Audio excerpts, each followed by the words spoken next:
Hello student, मैं राहुल कुमार अनंतरा और आप सभी का स्वागत है आपके अपने YouTube channel world wide concept में। और आशा है कि आप सभी लोग अच्छे होंगे, ठीक है ना। तो यहाँ से हम लोग आज साइंस के ऑब्जेक्टिव क्वेश्चन को देखने वाले हैं, जो आज अब हमारा एग्ज़ाम का जो है लास्ट टाइम आ गया, ठीक है ना। तो इसमें हम लोग कुछ ऐसे क्वेश्चन को देखेंगे जो बोर्ड के पॉइंट ऑफ व्यू से बहुत ही ज़्यादा इम्पोर्टेंट हो, ठीक है ना। तो यहाँ से हम लोग आज ब्रह्मास्त्र नाम का एक सीरीज लॉन्च कर रहे हैं, जिसमें लगभग 1000 प्लस क्वेश्चन कराए जाएंगे, ठीक है ना। जिसमें लगभग जो है 65 टू 70 क्वेश्चन, 80 क्वेश्चन में 65 टू 70 क्वेश्चन इसी वीडियो से, इसी सीरीज से रहेंगे, ठीक है ना। तो हम लोग यहाँ पर वीडियो को देखते हैं और आगे क्वेश्चन को देखते हैं, ठीक। अब हम लोग पहले नंबर क्वेश्चन को देखते हैं। पहला नंबर जो क्वेश्चन कर रहा है, प्रकाश की किरण गमन करती है। पहला ऑप्शन है सीधी रेखा में, टेढ़ी रेखा में, किसी भी दिशा में, इनमें से कोई नहीं। तो हम जानते हैं कि प्रकाश की किरण जो होता है गमन करती है सीधी रेखा में, ठीक है ना। अगले क्वेश्चन को देखते हैं। तो अगला जो क्वेश्चन है हमारा यहाँ से क्या कह रहा है कि प्रकाश का वेग न्यूनतम होता है, प्रकाश का वेग न्यूनतम कम होता है निर्वात में, जल में, वायु में, कांच में, ठीक। तो हम जानते हैं कि प्रकाश का वेग जो सबसे कम होता है किस में होता है, निर्वात में होता है। किस में होता है, निर्वात में होता है। उसके बाद होता है वायु में, उसके बाद जल में, और सबसे कम जो होता है कांच में होता है, ठीक। तो अगले क्वेश्चन को देखते हैं। तो अगला जो हमारा 3 नंबर क्वेश्चन है, 3 नंबर क्वेश्चन कह रहा है कि प्रकाश के किरणों के समूह को कहते हैं, प्रकाश के किरणों के समूह को कहते हैं प्रकाश स्रोत, किरण पुंज, प्रदीप्त, प्रकीर्णन, ठीक। प्रकाश के किरणों के समूह को कहते हैं प्रकाश स्रोत, किरण पुंज, प्रदीप्त और प्रकीर्णन। तो हम जानते हैं किरणों के समूह को किरण पुंज कहते हैं, किरणों के समूह को किरण पुंज कहते हैं, ठीक। अगले क्वेश्चन को देखते हैं। तो अगला नंबर 4 नंबर जो क्वेश्चन है हमारा कह रहा है कि जिस वस्तु से प्रकाश उत्सर्जित होता है, ठीक है ना, जिस वस्तु से प्रकाश उत्सर्जित होता है उसे कहते हैं प्रकाश स्रोत, किरण पुंज और प्रदीप्त प्रकीर्णन, ठीक। तो जिससे प्रकाश उत्सर्जित होता है जिस वस्तु से, उस वस्तु को हम लोग कहते हैं प्रकाश स्रोत, ठीक है ना। प्रकाश स्रोत जो होता है ये 2 प्रकार के होता है, एक प्राकृतिक प्रकाश स्रोत होता है, ठीक है ना। पहला हो गया प्राकृतिक प्रकाश स्रोत, दूसरा होता है मानव निर्मित प्रकाश स्रोत, ठीक। तो दूसरा हो जाता है मानव निर्मित प्रकाश स्रोत, ठीक। आगे क्वेश्चन को हम लोग देखते हैं। तो अगला जो क्वेश्चन हो जाता है हमारा कि किरण पुंज जो है कितने प्रकार के होते हैं, ठीक। किरण पुंज कितने प्रकार के होते हैं। पहला नंबर 1, 2, 3 और 4। तो हम जानते हैं किरण पुंज जो होते हैं 3 प्रकार के। पहले होता है अपसारी किरण पुंज, ठीक। दूसरा होता है समांतर किरण पुंज, और तीसरा जो होता है अभिसारी किरण पुंज, ठीक ना। तो यहाँ से हो गया हमारा अपसारी, समांतर और अभिसारी किरण पुंज, ठीक। अगले क्वेश्चन को देखते हैं। तो अगला जो हमारा क्वेश्चन है यहाँ पर कि जिस वस्तु से, ठीक ना, जिस वस्तु से प्रकाश आंशिक रूप से पार होता है कहते हैं पारदर्शी, अपारदर्शी, पारभासी, कोई नहीं। हम जानते हैं पारदर्शी उस वस्तु को कहते हैं जिससे प्रकाश पूर्ण रूप से पार करे, जिससे प्रकाश पार नहीं करता उसे अपारदर्शी कहते हैं, और जिससे आंशिक रूप से पार करता उसे पारभासी कहते हैं, ठीक ना। तो यही हमारा ऑप्शन हो जाएगा पारभासी, जिसका एग्जाम्पल होगा तेल लगा कांच, घिसा हुआ तेल लगा हुआ कागज, घिसा हुआ कांच इत्यादि, ठीक ना। अगले क्वेश्चन को देखते हैं। तो 7 नंबर जो हमारा क्वेश्चन है यहाँ पर कह रहा है, ठीक। अगले क्वेश्चन जो 7 नंबर क्वेश्चन है यहाँ से प्रकाश का किसी वस्तु से टकराकर वापस लौटने की घटना को कहते हैं, प्रकाश का किसी वस्तु से टकराकर वापस लौटने की घटना को प्रकीर्णन कहते हैं, परावर्तन कहते हैं, अपवर्तन कहते हैं, कोई नहीं। तो यहाँ से जो ऑप्शन हो जाएगा हमारा प्रकाश वापस लौटने की घटना को परावर्तन कहते हैं। 8 नंबर क्वेश्चन को हम लोग देखते हैं। अब 8 नंबर जो क्वेश्चन है हमारा यहाँ पर प्रकाश के परावर्तन के कितने नियम हैं, है ना। प्रकाश के परावर्तन के 1 नियम है, 2 नियम है, 3 नियम है, 4 नियम है। तो हम जानते हैं प्रकाश के परावर्तन के कितने नियम हैं, 2 नियम है। पहला तो हो गया आपतित किरण, परावर्तित किरण, आपतन बिंदु पर डाला गया लम्ब, तीनों जो होते हैं एक ही तल में लाई करते हैं। ठीक, दूसरा होता है आपतन कोण जो होता है परावर्तन कोण के क्या हो जाता है, बराबर हो जाता है। ठीक, अगले क्वेश्चन को देखते हैं। तो क्वेश्चन नंबर 9, तो क्वेश्चन नंबर 9 जो हमारा यहाँ से आ गया कि प्रकाश स्रोत से आने वाली किरणें को कहते हैं, प्रकाश स्रोत से जो किरण आपतित होती है उस किरण को हम लोग कहते हैं आपतित किरण। कौन किरण कहते हैं, आपतित किरण। यहाँ ऑप्शन है आपतित किरण, परावर्तित किरण, निर्गत किरण और कोई नहीं, तो हो जाएगा आंसर आपतित किरण। ठीक, अगले क्वेश्चन को देखते हैं। तो अगला जो क्वेश्चन है हमारा यहाँ पर, परावर्तित किरण तथा विलंब के बीच के कोण को कहते हैं।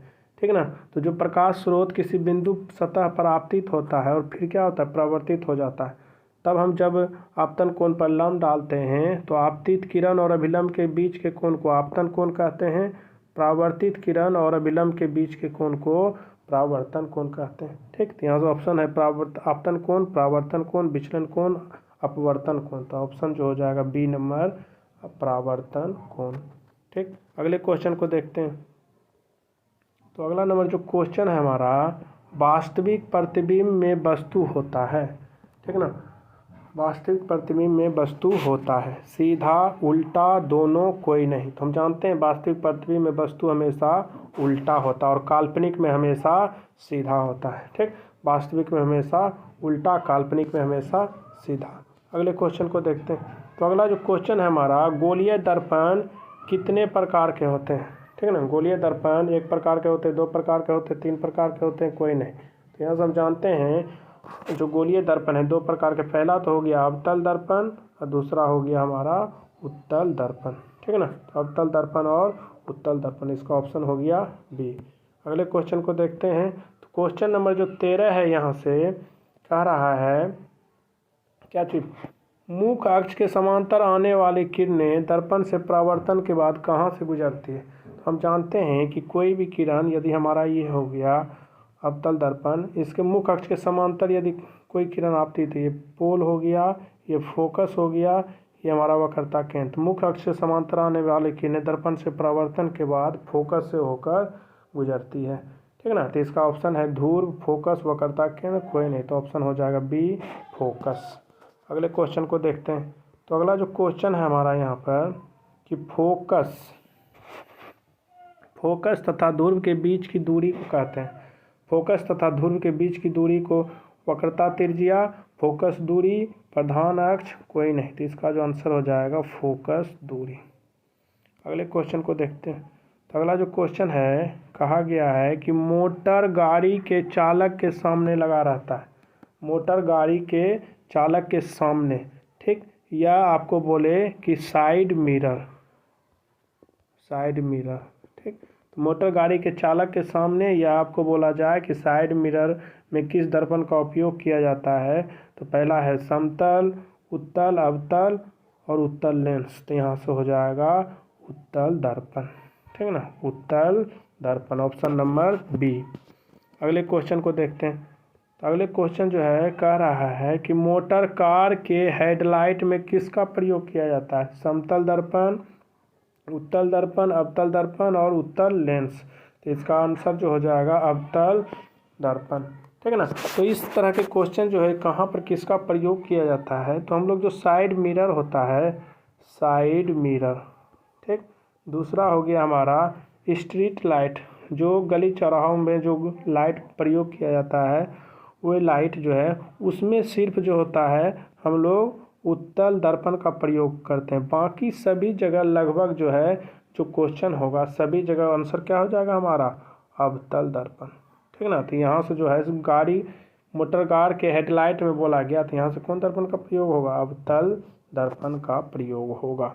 ठीक, और दो जगह साइड मिरर और स्ट्रीट लाइट जो है दोनों जगह जो है हमारा किसका प्रयोग होता है, उत्तल दर्पण का प्रयोग होता है। ठीक, और बाकी सभी जगह जो है यहाँ पर हम लोग किसका प्रयोग करते हैं, यहाँ पर प्रयोग करते हैं हम लोग समतल क्या चाहिए अवतल दर्पण का। ठीक, अगले क्वेश्चन को देखते हैं। तो अगला जो क्वेश्चन है हमारा यहाँ से 17 नंबर कि समतल दर्पण द्वारा बना प्रतिबिंब होता है, समतल दर्पण द्वारा बना प्रतिबिंब होता है, वास्तविक, काल्पनिक, दोनों, कोई नहीं। तो हम जानते हैं कि समतल दर्पण जो द्वारा जो प्रतिबिंब बनता है कैसा बनता है, काल्पनिक और सीधा। ठीक है ना। समतल दर्पण द्वारा जो प्रतिबिंब बनता है काल्पनिक और सीधा होता है। ठीक, अगले क्वेश्चन को देखते हैं कि प्रकाश की किरणों का पथ दर्शाने वाले चित्र को कहा जाता है। किरण आलेख, फोकस, किरण पुंज, इनमें सभी। तो इसका आंसर हो जाएगा किरण आलेख। ठीक है ना। तो प्रकाश के किरण को दर्शाने का जो पथ प्रदर्शित किया जाता है उसको कहते हैं किरण आरेख। और अगले क्वेश्चन को देखते हैं। तो अगला जो क्वेश्चन है हमारा यहाँ पर कि किस दर्पण से हमेशा वस्तु से छोटा प्रतिबिंब प्राप्त होता है। किस दर्पण से वस्तु से छोटा प्रतिबिंब प्राप्त होता है। समतल, उत्तल, अवतल, कोई नहीं। तो वस्तु से छोटा प्रतिबिंब जो है सिर्फ और सिर्फ जो है एक ही दर्पण देता है। यहाँ से हमेशा पूछा गया है क्या चीज़। ऐसे तो हमारा जो है अवतल दर्पण से भी छोटा प्रतिबिंब प्राप्त होता है, लेकिन हमेशा अवतल दर्पण से छोटा प्रतिबिंब प्राप्त नहीं होता। क्या पूछा गया, हमेशा। तो हमेशा जो है अवतल दर्पण से छोटा प्रतिबिंब, देखिए यहाँ से जो हो गया समतल दर्पण से बराबर प्रतिबिंब प्राप्त होता है। उत्तल दर्पण जो है ऐसा दर्पण है जिससे वस्तु के आकार से छोटा प्रतिबिंब प्राप्त होता है, जिससे वस्तु के आकार से छोटा प्रतिबिंब प्राप्त होता है। जबकि यहाँ से अवतल दर्पण में छोटा, बड़ा और बराबर तीनों तरह के प्रतिबिंब प्राप्त होते हैं। ठीक, तो यहाँ से ऑप्शन हमारा जो हो गया कि वस्तु से हमेशा छोटा प्रतिबिंब किससे प्राप्त होगा, उत्तल दर्पण। ठीक, अगले क्वेश्चन को देखते हैं। तो अगला नंबर जो क्वेश्चन है हमारा क्वेश्चन नंबर 20 क्या है कि सिंपल जो यहाँ से क्वेश्चन है आपका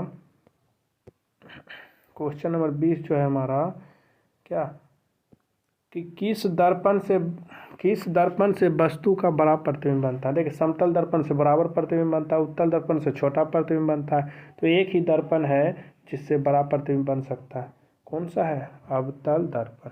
ठीक, तो बड़ा प्रतिबिंब यदि बोला जाए किससे बनता है तो सिर्फ और सिर्फ किससे बनता है, अवतल दर्पण से बनता है। जबकि उत्तल से छोटा बनता है और समतल के से हमेशा बराबर प्रतिबिंब बनता है। अगले क्वेश्चन को देखते हैं। क्वेश्चन नंबर 21 जो है हमारा कि साइड मिरर के रूप में प्रयोग होता है। अभी बताए थे साइड मिरर में सिर्फ और सिर्फ जो है उत्तल दर्पण का प्रयोग होता है। किसका प्रयोग होता है, उत्तल दर्पण।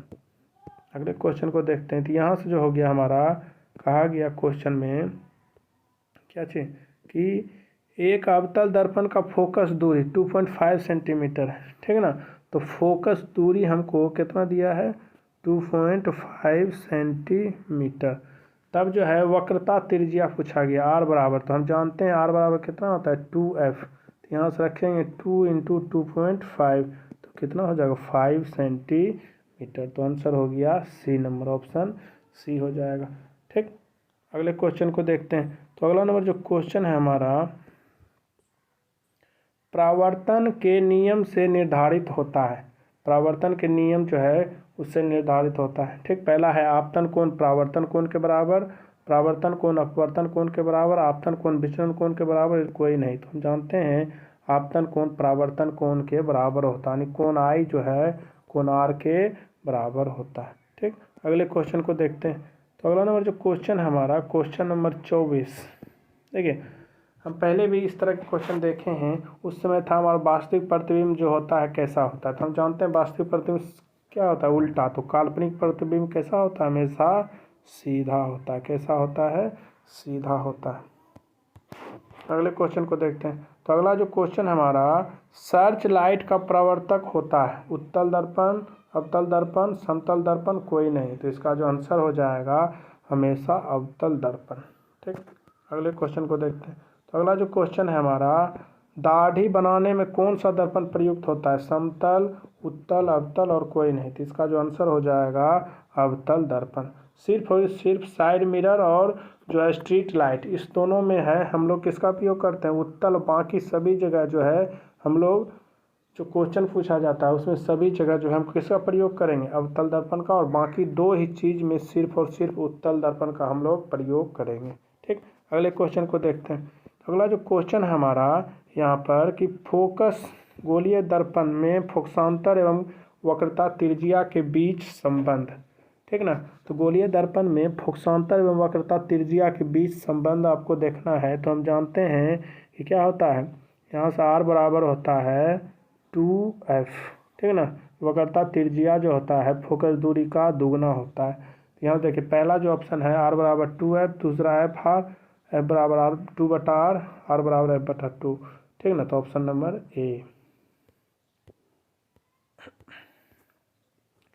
अगले क्वेश्चन को देखते हैं, क्वेश्चन नंबर 28 को देखते हैं। क्वेश्चन नंबर 28 जो है सोलर कुकर में प्रयोग होता है, किया जाता है। अवतल दर्पण, उत्तल दर्पण, समतल दर्पण, उत्तल तथा अवतल दोनों, ठीक ना, उत्तल तथा अवतल दोनों। तो हम लोग जानते हैं कि इसमें जो प्रयोग किया जाए, किसका प्रयोग किया जाता है, अवतल दर्पण का। अगले क्वेश्चन को देखते हैं। तो अगला नंबर जो क्वेश्चन है हमारा कि अब वह गोलीय दर्पण जो बाहर की तरफ वक्रित हो कहलाता है, ठीक ना। तो बाहर की तरफ वक्रित हो यानी बाहर से मुड़ा होता है, ठीक। इस तरह से जो है हमारा ये हो गया अंदर की ओर वक्रित, ठीक, और ये हो गया बाहर की ओर वक्रित, ठीक। तो बाहर की ओर जो वक्रित होता है उसको हम लोग कहते हैं, क्या हो गया, उत्तल दर्पण, ठीक ना। तो यहाँ से हो गया हमारा आंसर उत्तल दर्पण। और अंदर से वक्रित हो तो मतलब हो गया अवतल दर्पण, ठीक। इसका हो जाएगा उत्तल दर्पण। अगले क्वेश्चन को देखते हैं। तो अगला जो क्वेश्चन है हमारा क्या है कि गोलीय दर्पण के परावर्तक पृष्ठ, गोलीय दर्पण के परावर्तक पृष्ठ के केंद्र को दर्पण का कहा जाता है। हम जानते हैं गोलीय दर्पण का जो परावर्तक पृष्ठ है इसका केंद्र जो है, ठीक ना, तो इसके केंद्र को हम लोग कहते हैं ध्रुव, जिसको पोल भी कहा जाता है। और इसको किसके द्वारा सूचित किया जाता है, पी के द्वारा सूचित किया जाता है, ठीक ना। तो इसका जो आंसर हो गया मध्य ध्रुव गोलांतर अक्ष, तो इसका गोलार्ध, तो आंसर हो जाएगा ध्रुव, ठीक ना, B number option. Question number यहाँ पर देखते हैं 31। तो 31 नंबर जो क्वेश्चन हमारा कि इनमें कौन दर्पण सूत्र है, ठीक ना। तो दर्पण सूत्र के लिए हमेशा याद रखें कि दर्पण सूत्र धनात्मक में यूज होता है, ठीक ना। तो 1/f बराबर 1/v प्लस 1/u होता है, ठीक ना। जबकि लेंस में यहाँ पर क्या आ जाता है, माइनस हो जाता है। तो हम लोग देखेंगे तो यहाँ से 1/v प्लस 1/u बराबर 1/f, दूसरा में माइनस है, यहाँ पर u पहले आ गया v, तो इसीलिए ऑप्शन क्या हो जाएगा, ऑप्शन नंबर ए हो जाएगा, ठीक है ना। तो ऑप्शन नंबर हमारा हो गया ए। अगले क्वेश्चन को देखते हैं। तो क्वेश्चन नंबर जो हो गया हमारा 32 कि गोलीय दर्पण का वक्रता केंद्र को जिस अक्ष से निरूपित किया जाता है, वक्रता केंद्र जिसको हम लोग कहते हैं सेंटर ऑफ कर्वेचर, ठीक ना, CPOF, तो इसको सूचित किसके द्वारा किया जाता है, सी के द्वारा, ठीक। अगले क्वेश्चन को देखते हैं। तो अगला नंबर जो क्वेश्चन है हमारा कि दंत विशेषज्ञ, ठीक ना, कि दंत विशेषज्ञ जो होता है मरीजों के दांतों द्वारा बड़ा प्रतिबिंब देखने के लिए किस दर्पण का प्रयोग करते हैं। यानी जो डॉक्टर होता है, ठीक ना, तो मरीज जो होता है डॉक्टर के मरीज, दांत के मरीज, उसको बड़े प्रतिबिंब को देखने के लिए अवतल दर्पण का प्रयोग करते हैं, समतल, उत्तल और सफेद। यहाँ पर आंसर हो जाएगा अवतल दर्पण, ठीक। अगले क्वेश्चन को देखते हैं। तो अगला जो क्वेश्चन है हमारा क्वेश्चन नंबर 34 कि अवतल दर्पण के ध्रुव और मुख्य फोकस के बीच रखे बिंब का प्रतिबिंब प्रकृति होता है।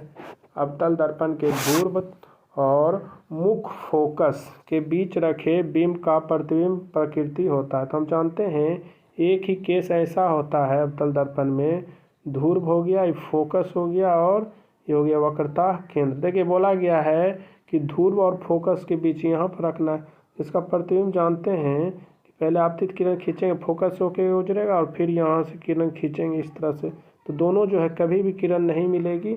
लेकिन जब इसी को पीछे जब मोड़ते हैं तो यहाँ पर क्या हो जाता है, दोनों का काल्पनिक प्रतिबिंब प्राप्त होता है, ठीक ना, जो वस्तु की तुलना में बड़ा होता है, ठीक। तो यहाँ जो प्रतिबिंब होगा क्या हुआ, सीधा प्रतिबिंब काल्पनिक है इसलिए सीधा प्राप्त होगा, ठीक ना। पहला ऑप्शन है आभासी उल्टा, आभासी सीधा, काल्पनिक एवं सीधा, ठीक। चौथा नंबर ऑप्शन है सभी। तो देखिए यहाँ से हमारा गलती हो गया, आभासी एवं सीधा और काल्पनिक एवं सीधा, ये दोनों ऑप्शन सेम ही है, ठीक ना। तो इसका जो है आभासी को ही हम लोग काल्पनिक कहते हैं, ठीक, और काल्पनिक को ही आभासी कहते हैं, दोनों जो है, इसीलिए इसका आंसर दोनों होगा बी और सी। अगले क्वेश्चन को देखते हैं। तो अगला जो क्वेश्चन है हमारा 35 नंबर कि अवतल दर्पण के मुख्य फोकस पर रखे बिंब का प्रतिबिंब स्थिति होता है। अवतल दर्पण के मुख्य फोकस, यहाँ पर हमारा जो है अवतल दर्पण हो गया, ये हो गया ध्रुव, ये हो गया फोकस, ये हो गया वक्रता केंद्र, इसके फोकस पर रखा गया है, ठीक। तो हम जानते हैं कि फोकस पर रखने पर वक्रता केंद्र से जाता है और फिर अगला एक लाइन खींचते हैं इस तरह से, ठीक। और यहाँ जो होता है देखते हैं दोनों कुछ दूरी पर जाकर क्या हो जाता है, एक दूसरे के समांतर दोनों लाइन होता है, जिससे ये दोनों कहाँ जाके मिल जाएगा, अनंत पर मिल जाता है, ठीक ना। तो पहला वक्रता केंद्र, दूसरा मध्य बिंदु, अनंत सभी, तो इसका आंसर हो जाएगा अनंत पर। अब देखिए अगले क्वेश्चन को देखते हैं, क्वेश्चन नंबर 36। क्वेश्चन नंबर 36 जो हमारा हो गया, अवतल दर्पण के अनंत सामने अनंत पर रखे बिंब का प्रतिबिंब होता है, ठीक ना। अनंत पर रखे बिंब का प्रतिबिंब, देखिए अभी फोकस पर था तो प्रतिबिंब कहाँ प्राप्त हुआ, अनंत पर। फोकस पर अनंत पर, तो उसी का उल्टा जब अनंत पर रहेगा तो उसका प्रतिबिंब कहाँ प्राप्त होगा, फोकस पर प्राप्त होगा, ठीक ना। पहला वक्रता केंद्र, अनंत, ध्रुव, फोकस, तो इसका आंसर हो जाएगा फोकस, ठीक। तो अगले क्वेश्चन को देखते हैं। तो अगला जो क्वेश्चन है हमारा क्वेश्चन नंबर 36। क्वेश्चन नंबर जो 36 है, कहा गया नई कार्तीय चिन्ह परिपाटी के अनुसार दर्पण के सामने रखी गई वस्तु दूरी ली जाती है, ठीक ना। वस्तु दूरी जो है हमेशा दर्पण के सामने हमेशा वस्तु रखा जाता है इस ओर, ठीक ना। और दर्पण के लेफ्ट साइड जो भी रहे वो हमेशा क्या होता है, ऋणात्मक होता है, और दर्पण के राइट साइड जो भी रहे वो हमेशा धनात्मक होता है, ठीक। तो जो क्या है, दर्पण जो है वस्तु को हमेशा दर्पण के सामने रखा जाता है, इसलिए हमेशा क्या होगा, ऋणात्मक होगा, ठीक। अगले क्वेश्चन को देखते हैं। तो अगला जो क्वेश्चन है हमारा, किस निम्न में से किस दर्पण की फोकस दूरी धनात्मक होती है, ठीक ना। तो किस दर्पण की फोकस दूरी, देखिए अवतल दर्पण इस तरह से होता है, ठीक। तो इसका फोकस जो है लेफ्ट साइड, तो हम जानते हैं जो राइट लेफ्ट साइड होता है वो ऋणात्मक होता है, और जबकि उत्तल जो है, उत्तल का स्ट्रक्चर इस तरह से होता है, इसका फोकस दूरी इस तरफ पाया जाता है, तो हम जानते हैं राइट साइड जो होता है वो क्या होता है, धनात्मक। तो इसीलिए जो है अवतल जो है ये हो गया हमारा अवतल और ये हो गया उत्तल, ठीक। तो अवतल का क्या होगा, ऋणात्मक, जबकि उत्तल का क्या होगा, धनात्मक। यहाँ से हमसे क्या पूछा गया, फोकस दूरी धनात्मक किसका होता है, समतल, अवतल, उत्तल, कोई नहीं, तो इसका आंसर हो जाएगा उत्तल दर्पण, ठीक। अगले क्वेश्चन को देखते हैं। तो अगला जो क्वेश्चन है हमारा, यहाँ से कहा गया है कि दर्पण के सामने किसी भी दूरी पर स्थित वस्तु का प्रतिबिंब सीधा प्रतीत होता है तो दर्पण होगा, ठीक है ना। कि दर्पण के सामने किसी भी दूरी पर स्थित वस्तु का प्रतिबिंब सीधा प्रतीत होता है तो दर्पण होगा, ठीक। तो यहाँ से जो ऑप्शन है केवल समतल, ये देखिए हमेशा जो है काल्पनिक प्रतिबिंब बनाता है और साथ ही साथ क्या होता है, सीधा भी बनाता है, ठीक। और दूसरा देखिए केवल उत्तल, ये भी हमेशा क्या होता है, काल्पनिक और सीधा प्रतिबिंब बनाता है, ठीक। और लेकिन वस्तु से क्या होता है, छोटा, ये वस्तु के और समतल दर्पण द्वारा बराबर प्रतिबिंब बनता है, ठीक। और जो हो गया ये क्या होता है, छोटा बनाता है। और देखिए अगला जो हो गया केवल उत्तल, ये छोटा, काल्पनिक, सीधा, उल्टा सब प्रतिबिंब बनाता है, ठीक ना। तो ये तो ऑप्शन नहीं होगा हमारा। और अगला जो ऑप्शन है समतल और उत्तल, देखिए हमसे सिर्फ और सिर्फ पूछा गया है कि दर्पण के सामने किसी भी दूरी पर स्थित प्रतिबिंब का सीधा प्रतिबिंब प्रतीत हो, तो हमेशा देखिए सीधा प्रतिबिंब किस में बनता है, समतल में और उत्तल में, ठीक ना। तो इसका ऑप्शन हो जाएगा डी नंबर ऑप्शन, समतल या उत्तल दोनों हो जाएगा, ठीक। अगले क्वेश्चन को देखते हैं। तो अगला नंबर जो क्वेश्चन है हमारा, कहा गया किसी कार का अग्रदीप में प्रयुक्त दर्पण निम्न में से कौन होता है, आगे वाला जो होता है हमारा हेडलाइट, समतल दर्पण, अवतल दर्पण, उत्तल दर्पण, कोई नहीं, तो इसका आंसर हो जाएगा अवतल दर्पण। अगले क्वेश्चन को देखते हैं। तो अगला जो क्वेश्चन है हमारा यहाँ से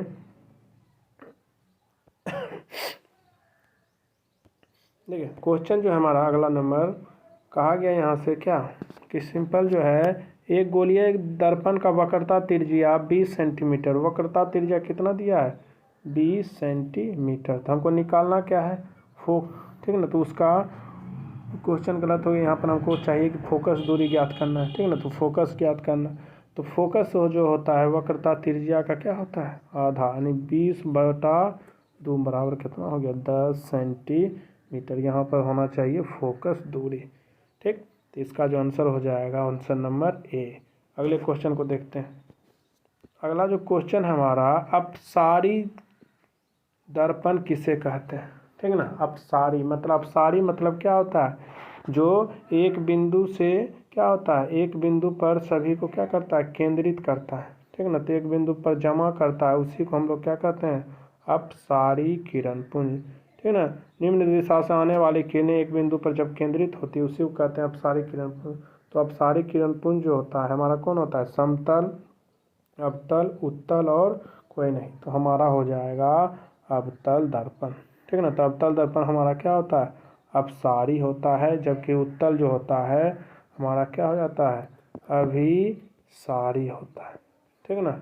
ये क्या करता है, किरणों को फैलाने का कार्य करता है, जबकि अवतल दर्पण उसे एक जगह केंद्रित करने का कार्य करता है, ठीक। अगले क्वेश्चन को देखते हैं। तो क्वेश्चन नंबर जो है हमारा 43, क्वेश्चन नंबर 43 कहा गया कि समतल दर्पण की फोकस दूरी होती है, ठीक ना। तो समतल दर्पण की फोकस दूरी होती है 0, 100 सेंटीमीटर, 50 सेंटीमीटर और अनंत। तो इसको याद रखना है कि इसका जो हो गया हमारा क्या होता है, अनंत होता है। समतल दर्पण का फोकस दूरी अनंत होता है। अगले क्वेश्चन को देखते हैं, क्वेश्चन नंबर 44, ठीक ना। तो क्वेश्चन नंबर 44 जो है कह रहा है अवतल दर्पण के सामने वस्तु को कहाँ रखा जाए ताकि प्रतिबिंब क्या वास्तविक और समान हो, ठीक ना। पहला हो ध्रुव, फोकस, वक्रता केंद्र और अनंत। हम जानते हैं कि वक्रता केंद्र यानी सी पर जब वस्तु को रखते हैं तब कैसा प्रतिबिंब बनता है, वास्तविक बनता है और साथ ही साथ उल्टा बनता है, ठीक, और वस्तु के आकार के बराबर बनता है, ठीक। देखिए तो यही इसका आंसर हो जाएगा हमारा वक्रता केंद्र। अगले क्वेश्चन को देखते हैं। क्वेश्चन नंबर जो 45 है हमारा, उत्तल दर्पण से बने काल्पनिक प्रतिबिंब होते हैं। उत्तल दर्पण से जो प्रतिबिंब होता है बताए थे अभी थोड़ा देर पहले कि उत्तल दर्पण द्वारा तो काल्पनिक प्रतिबिंब बनता है और वस्तु से बहुत ही क्या होता है, छोटा होता है, ठीक ना। तो पहला ऑप्शन हो गया सीधा आवर्धित, सीधा तो होगा ही, ठीक ना, जो क्या है हमारा काल्पनिक है सीधा होगा, साथ ही साथ क्या होना चाहिए, छोटा। सीधा आवर्धित, आवर्धित मैंने बड़ा होता है तो ये ऑप्शन नहीं होगा। उल्टा आवर्धित ये भी नहीं होगा। सीधा हरासित, हरासित मैंने छोटा होता है, ठीक ना। तो यही ऑप्शन हो जाएगा सी नंबर ऑप्शन, ठीक। तो इसका ऑप्शन हो गया, ऑप्शन नंबर यहाँ से हो गया हमारा क्या चीज, सी। अगले क्वेश्चन को देखते हैं। तो क्वेश्चन नंबर जो 46 है हमारा यहाँ से, ठीक ना। क्वेश्चन नंबर 46, अवतल दर्पण की फोकस दूरी होती है, ठीक ना। अवतल दर्पण की फोकस दूरी होती है, यही हमारा अवतल दर्पण है। तो इसका फोकस दूरी क्या होता है, इस ओर है, दर्पण के क्या लेफ्ट साइड है, और लेफ्ट साइड जो भी होता है वो क्या होता है, ऋणात्मक होता है, ठीक ना। पहला धनात्मक ऋणात्मक दोनों कोई नहीं, तो इसका आंसर हो जाएगा ऋणात्मक। अगले क्वेश्चन को देखते हैं। तो अगला जो क्वेश्चन है हमारा क्वेश्चन नंबर 47, ठीक ना। ये हमारा इम्पोर्टेंट क्वेश्चन है कि गोलीय दर्पण के परावर्तक पृष्ठ की वृत्ताकार सीमा का व्यास कहलाता है। ये जो हमारा गोलीय दर्पण है, ठीक ना, तो इसका जो वृत्ताकार सीमा है तो इसको हम लोग क्या कहते हैं, इसका व्यास को हम लोग कहते हैं वक्रता त्रिज्या, प्रधान अक्ष, द्वारक, मुख्य फोकस। तो इसका आंसर हो जाएगा द्वारक, ठीक ना। तो इसका जो आंसर हो गया क्या हो गया, द्वारक हो गया हमारा, ठीक। अगले क्वेश्चन को देखते हैं। तो अगला जो क्वेश्चन नंबर हमारा 48 है, किस दर्पण से हमेशा वस्तु से छोटा प्रतिबिंब प्राप्त होता है, किस दर्पण से वस्तु से छोटा प्रतिबिंब प्राप्त होता है, ठीक ना। तो वस्तु छोटा प्रतिबिंब उत्तल, अवतल हो गया, समतल, अवतल कोई नहीं। तो इसका जो होगा आंसर क्या होगा, वस्तु से छोटा प्रतिबिंब जो होता है हमेशा किससे प्राप्त होता है, उत्तल। देखिए छोटा प्रतिबिंब हमसे अवतल से भी प्राप्त होता है, लेकिन ये क्या बोला गया कि हमेशा, तो हमेशा बोले तो हमेशा सिर्फ किससे प्राप्त होता है, उत्तल। यदि सिर्फ बोलता है कि छोटा प्रतिबिंब किससे प्राप्त होता है तो दोनों आंसर हो जाता है, हमारा उत्तल भी हो जाता है और साथ ही साथ क्या हो जाता है, अवतल भी हो जाता है। लेकिन हमसे पूछा गया सिर्फ कि हमेशा किससे प्राप्त होता है, तो हमेशा सिर्फ और सिर्फ किससे प्राप्त होता है, उत्तल दर्पण से, ठीक। अगले क्वेश्चन को देखते हैं। तो अगला जो क्वेश्चन है हमारा क्या कहा गया कि एक अभिसारी किरण पुंज समतल दर्पण पर आपतित होती है, ठीक ना। एक अभिसारी किरण पुंज समतल दर्पण पर आपतित होती है तो परावर्तित किरण पुंज होगा अपसारी, अभिसारी, उसके बाद समांतर कोई नहीं, ठीक ना। तो इसका जो आंसर हो गया कि यदि अभिसारी किरण पुंज आपतित होती है तो क्या होगा, उसी पथ पर वापस लौट जाएगी, ठीक ना, टकरा कर। इसीलिए जो होगा क्या होगा, अभिसारी किरण पुंज ही होगा, क्योंकि समतल दर्पण जो है उसमें किसी प्रकार का परिवर्तन नहीं करता है, ठीक ना। जैसा वस्तु रहता है सेम टू सेम उसका क्या होता है, स्ट्रक्चर प्राप्त होता है, ठीक। तो इसीलिए जो है अभिसारी किरण पुंज कर बनकर ही क्या हुआ, वापस लौटेगा। ठीक, अगले क्वेश्चन को देखते हैं। तो अगला जो क्वेश्चन है हमारा क्वेश्चन नंबर 50। तो क्वेश्चन नंबर जो 50 है, अवतल दर्पण में आवर्धित काल्पनिक प्रतिबिंब बनाने के लिए वस्तु को कहाँ रखा जाए।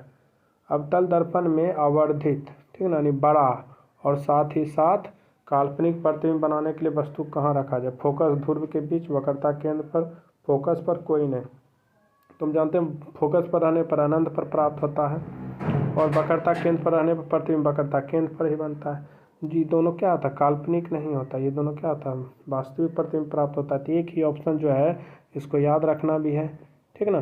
तो इसका जो आंसर है कि जब वस्तु कहाँ फोकस और ध्रुव ये दोनों के बीच रखा जाता है तब जो प्रतिबिंब होता है दर्पण के पीछे बनता है और वस्तु से बड़ा बनता है, ठीक ना। साथ ही साथ क्या होता है, काल्पनिक होता है।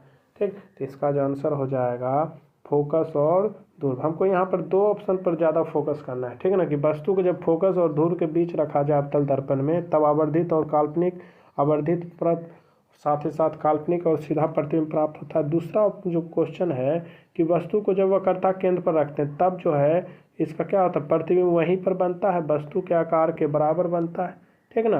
तो इसके ऑप्शन को भी हमको ध्यान रखना है, ठीक ना। तो दोनों क्वेश्चन जो है बोर्ड के पॉइंट ऑफ व्यू से बहुत ही ज़्यादा इम्पोर्टेंट है। ठीक, अगले क्वेश्चन को देखते हैं। तो क्वेश्चन नंबर यहाँ जो हो गया हमारा आवर्धन, आवर्धन का SI मात्रक होता है। पहला हो गया metre, metre inverse, metre square, कोई नहीं। तो इसका जो आंसर हो जाता है हमारा, हम जानते हैं कि आवर्धन जो होता है, ठीक है ना, आवर्धन होता है प्रतिबिंब की ऊंचाई बटा वस्तु की ऊंचाई, ठीक है ना। तो यहाँ पर दो ऊंचाई है, तो ऊंचाई जो होता है किसी भी मीटर होता है, इसका भी मीटर हो जाएगा, दोनों का मात्रक मीटर मीटर कैंसिल, तो इसीलिए इसका कोई मात्रक नहीं होगा, मात्रक विहीन होता है। आवर्धन क्या होता है, मात्रक विहीन होता है, इसीलिए ऑप्शन इसका हो जाएगा ऑप्शन नंबर डी, कोई नहीं। अगले क्वेश्चन को देखते हैं।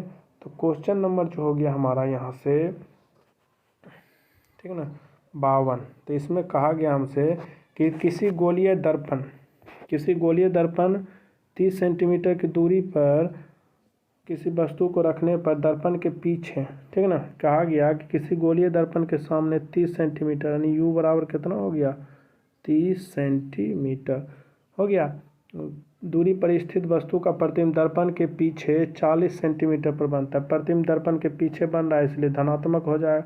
ये देखिए वस्तु दूरी इसलिए ऋणात्मक और प्रतिबिंब जो है दर्पण के पीछे बन रहा है इसलिए धनात्मक होगा, प्लस 40 सेंटीमीटर हो गया। तो हमको निकालना है फोकस। तो दर्पण सूत्र से जानते हैं 1/f बराबर होता है 1/v प्लस 1/u हो गया। तो यहाँ से हो गया 1/f बराबर 1 इसका मान कितना है 40, यहाँ से प्लस 1 इसका मान कितना है -30।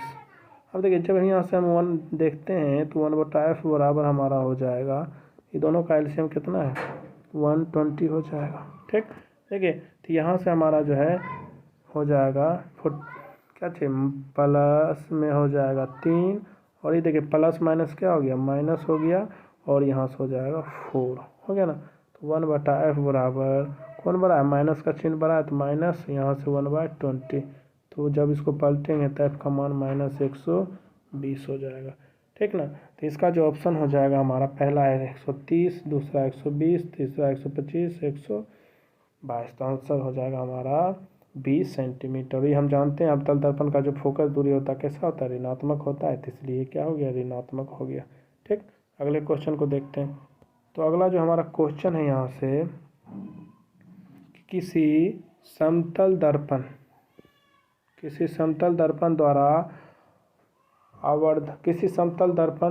द्वारा आवर्धन होता है +1 -1 0 कोई नहीं। इसमें देखिए वस्तु की ऊंचाई जो होता है, आवर्धन होता है वस्तु की ऊंचाई बटा प्रतिबिंब की ऊंचाई बटा वस्तु की ऊंचाई। तो समतल दर्पण में जो होता है वस्तु का आकार प्रतिबिंब के आकार के बराबर, दोनों सेम होता है, तो दोनों कट के कितना हो जाएगा 1 हो जाएगा। ठीक ना। तो आवर्धन जो होगा हमेशा क्या होगा, यहाँ पर जो हो जाएगा प्लस में 1 हो जाएगा। ठीक है ना, प्लस में 1 होगा। अगले क्वेश्चन को देखते हैं। तो अगला जो हमारा क्वेश्चन है यहाँ से, निम्न में से किस दर्पण द्वारा आभासी प्रतिबिंब प्राप्त होता है।